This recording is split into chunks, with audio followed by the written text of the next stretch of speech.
Welcome back to This Day Live, the Sunday talk show here on the Arise News channel.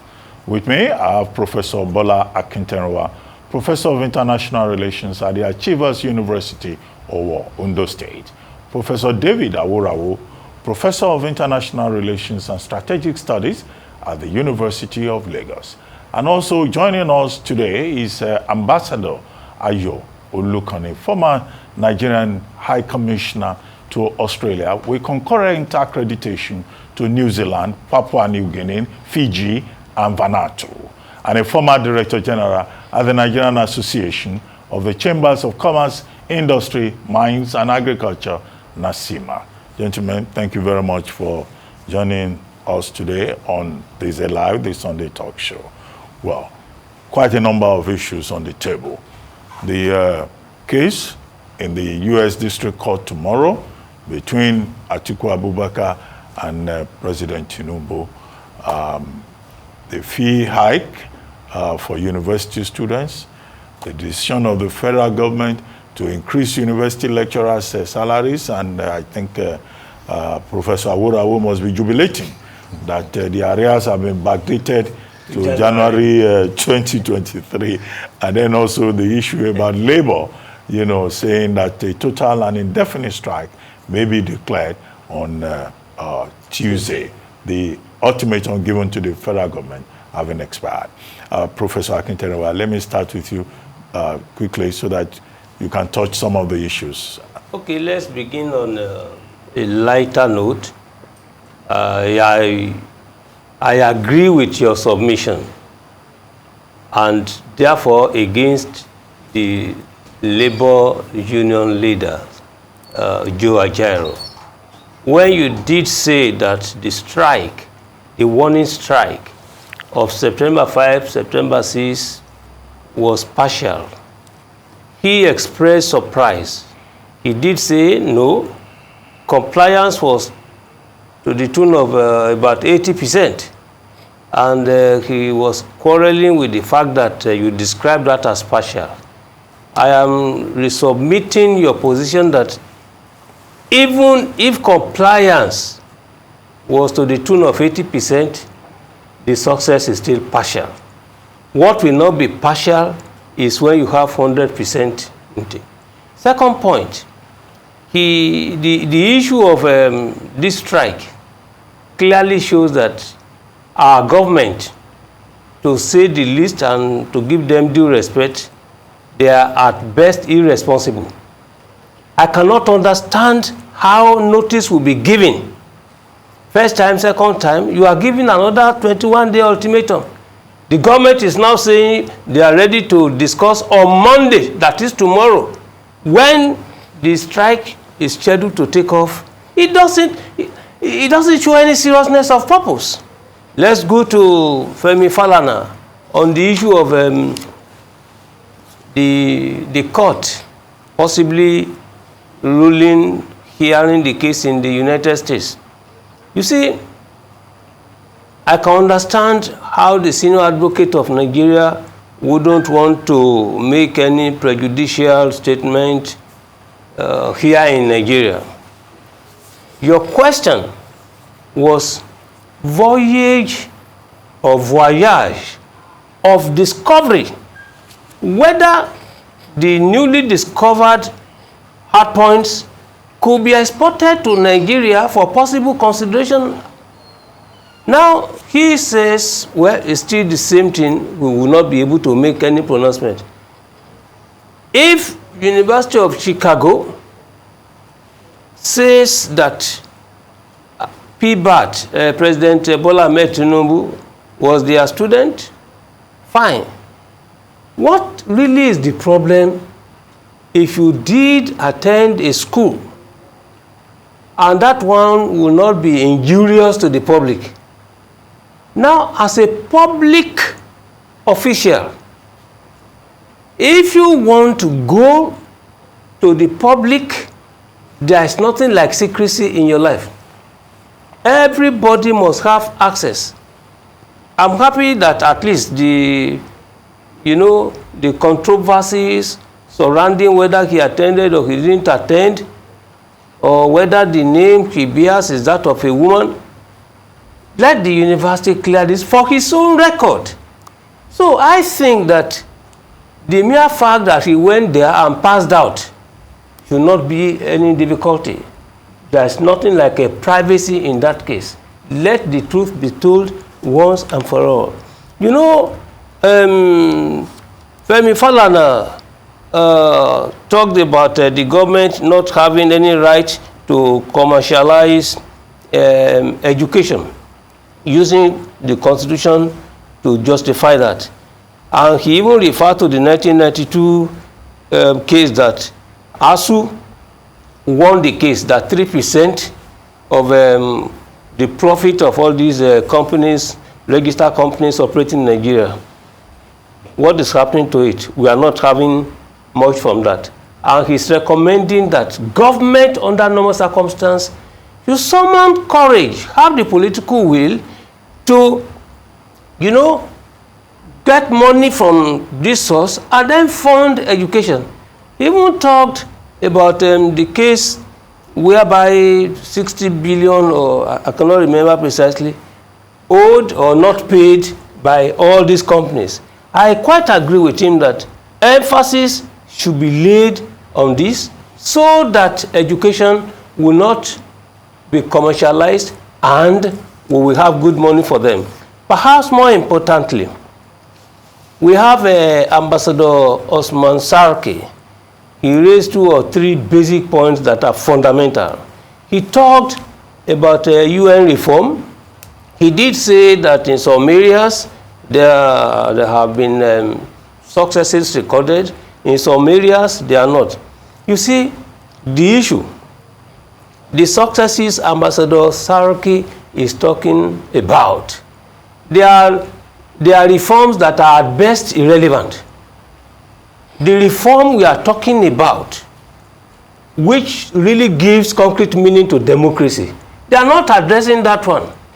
The UN is the most dictatorial institution we have in the world. They are preaching, for instance, democracy everywhere, but they refuse to be reformed. In this case, it is the reform of the UN Security Council. And the question raised by Ruben Abati, very germane, it has to be addressed. The question is, in your own eyes, from your perspective, is there any hope for reform? Reform of the UN Security Council. The Ezewini consensus, we all know how this started with Muammar Gaddafi. How Algeria supported that. You were there, Ambassador Olukanmi, when the issue was raised in Addis Ababa, the issue of veto. And in this particular case, look, let me submit to respond to that particular question that based on Articles 108 and 109 of the UN Charter, which requires that 2/3 majority of the younger voting to reform, it can be reformed. But that 2/3 must include the vote of the P5. And that is where there is problem. There will not be.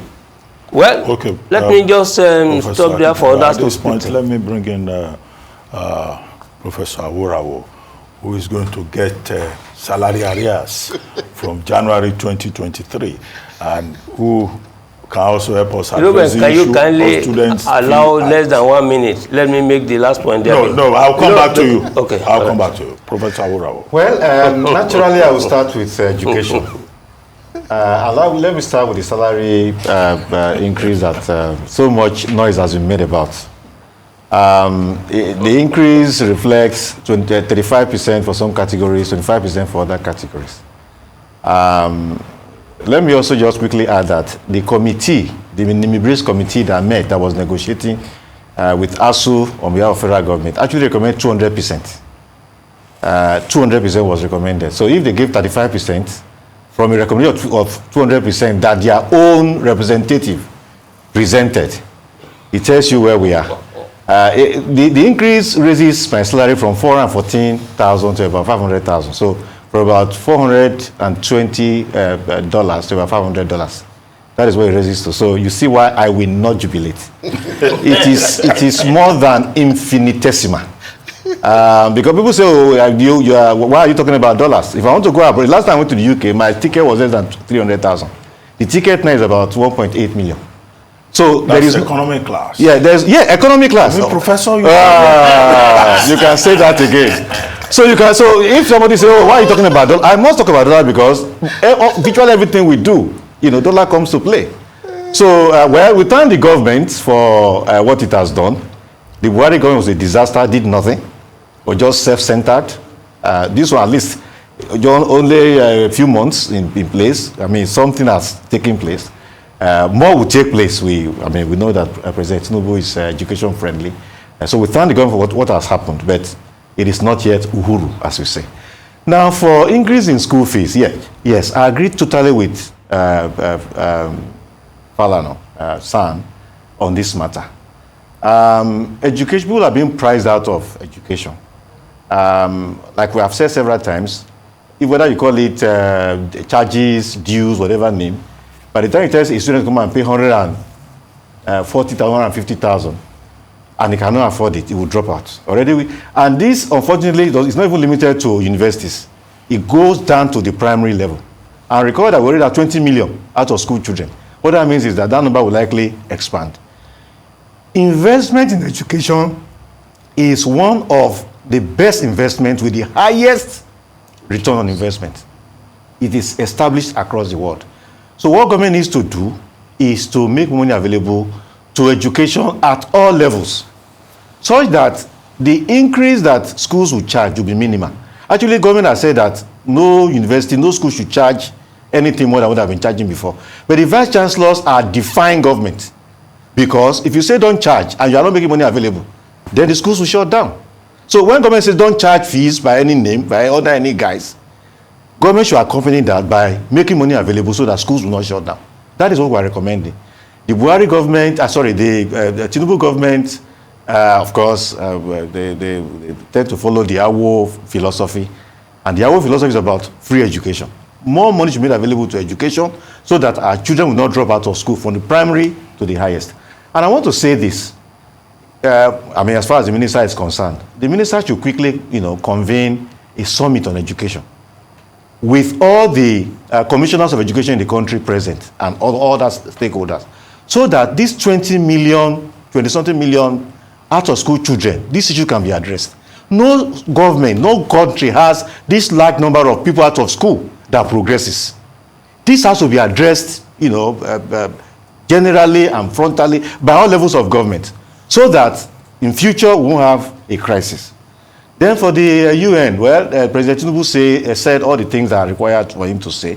He talked about neocolonialism, we no longer accept it, that is in order. He talked about climate change, that's in order. He talked about democratization, that's in order. But walking the talk is the issue. For instance, he talked about democratization. Charity has to begin at home. Kagame only last week announced that he will continue in power for God knows how long. He has been there for 23 years. What is AU doing so that we will not have a coup in Rwanda, as we have had in some other countries where this kind of thing has taken place? So all of these things are things that must take place to accompany our message to the world, because the address to the United Nations is actually a message to the world. Well, Ambassador Olukanmi, let me come to you. The President's outing, meeting outing at the UN General Assembly, and also NLC saying it will go on strike, and NECA,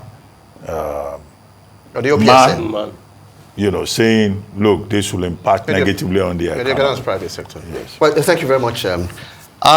First, let me address the question and issues of the expected strike, and which is, of course, and I think, but I'd like to make a statement that, there are two different things when you get voted into power, and then for you to seize control of state apparatus to initiate the process of change. And I think this is one of the things which we are seeing here in terms of the question of how the current government has, handled the strike issue. But I think, and I'm speaking as a former Director General of NASIMA, the organized private sector, I think, should have been carried along as far as all of this is concerned. Because when you listen to the response of the NLC president, he was mentioning NECA. NECA was not there. They're supposed to be tracked. But I think the organized private sector, consisting of Nasima, MAN, NASME, and NASI, should be part and parcel of this discussion. I don't think that is. I think we've seen what the organized private sector. So I want to strongly recommend that one way or the other, they should find a way of this thing. And I'll take us back to during the Buhari-Osinbajo administration. There was the quarterly business forum in Abuja, quarterly, in which members of the organized private sector meet the respective ministers to make their respective complaints out at that particular place, at the villa. And they question those leaders, the ministers, directly, and they get answers. And then they can come back to say, look, this is what is happening. I think there's a need, one way or the other, to have something similar like this in terms of the QBF. But 21 days, I think it's enough time to have been able to do something. And I don't know how the government itself, or the two sides, the NLC itself, as well as the organized, not just NECA, NASIMA, MAN, NASI, and NASI is the Nigerian Association of Small-Scale Industrialists, and then NASME, Nigerian Association of Small and Medium-Scale Enterprises. I think they need to be part and parcel of it. Now, this is as far as that is concerned. Let me now speak briefly as far as President Bola Tinubu's outing at the United Nations. I served twice in the permanent mission of Nigeria to the UN. And I know how important it is as a world stage. We're delighted that the president used the opportunity to also come on the world stage, present himself to the world community.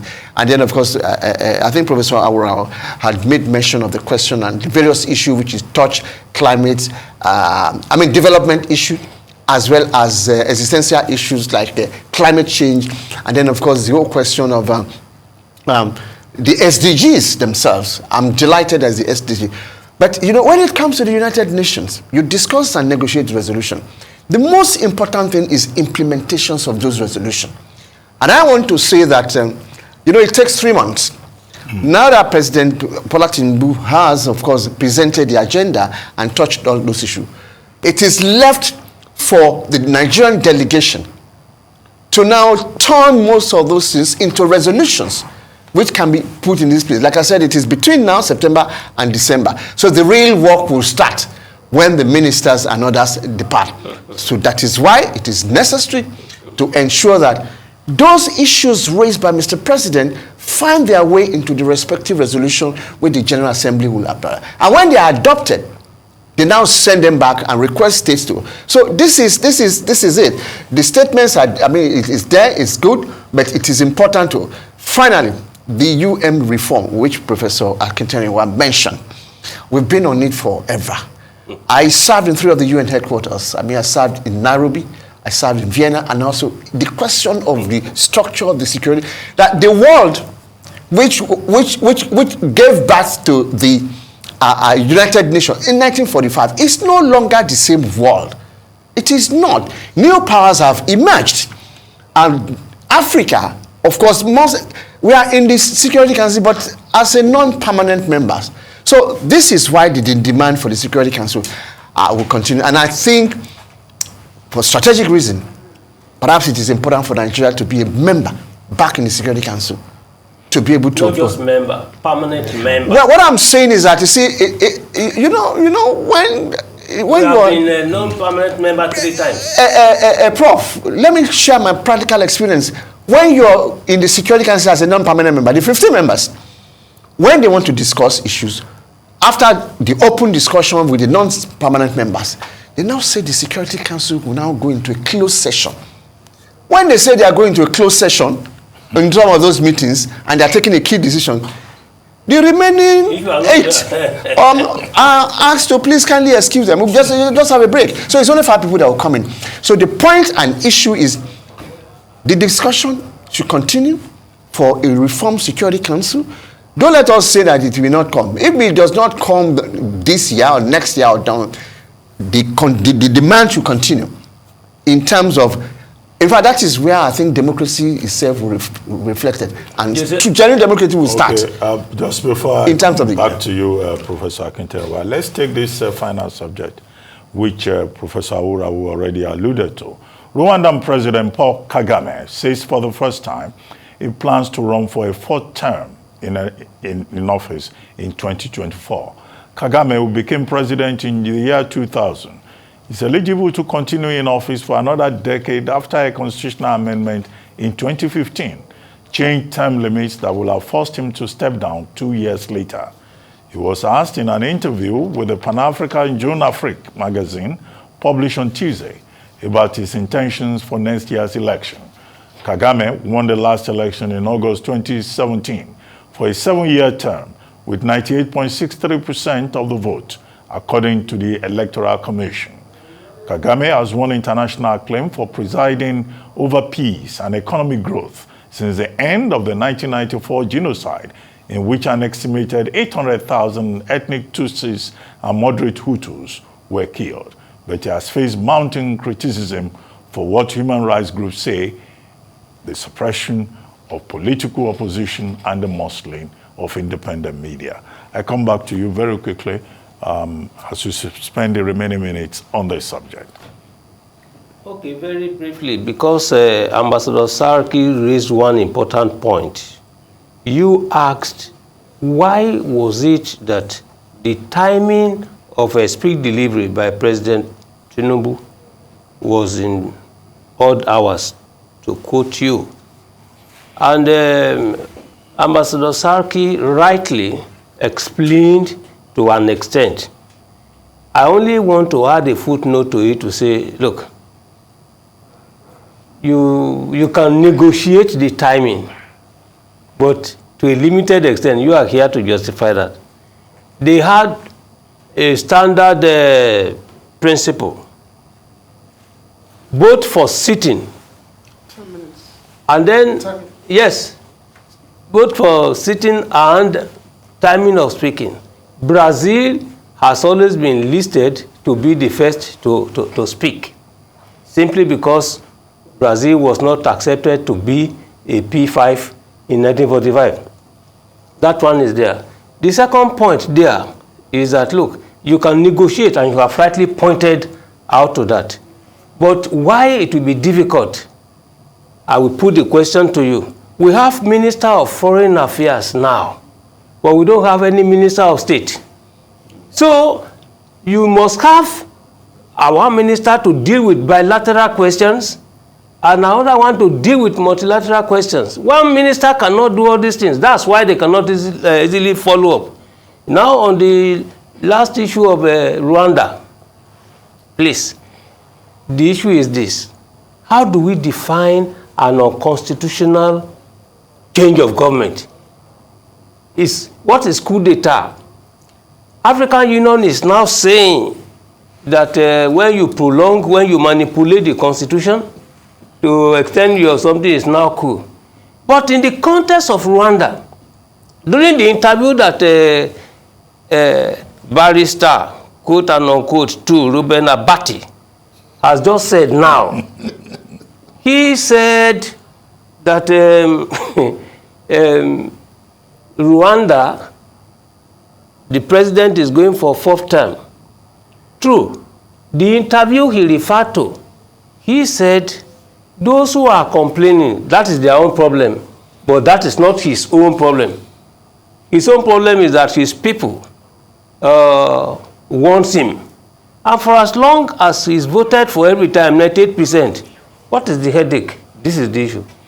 Professor Aworawo, quickly, we have just about 3 minutes. Yeah, it's a bad decision. The man should have stepped down in 2017. He didn't step down.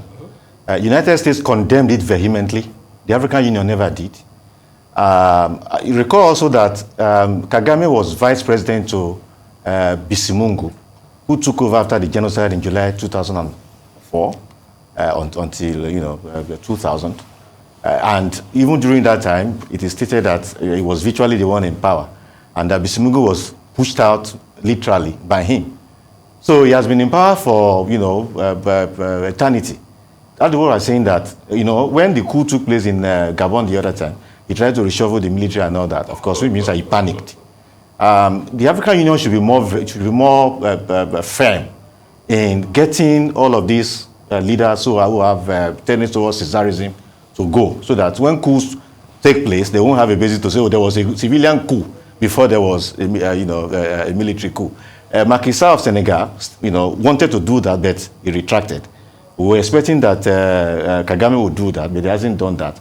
They need to pressurize him so that he won't plunge all the gains that Rwanda has had since after the genocide, economic, political, and otherwise, will not, you know, disappear into the wind if chaos, you know, comes in the aftermath of this decision. Well, Ambassador Olukanmi, briefly, as we prepare to wrap up. Well, thank you very much for this. Coincidentally, I was in Rwanda, I think about sometimes in June.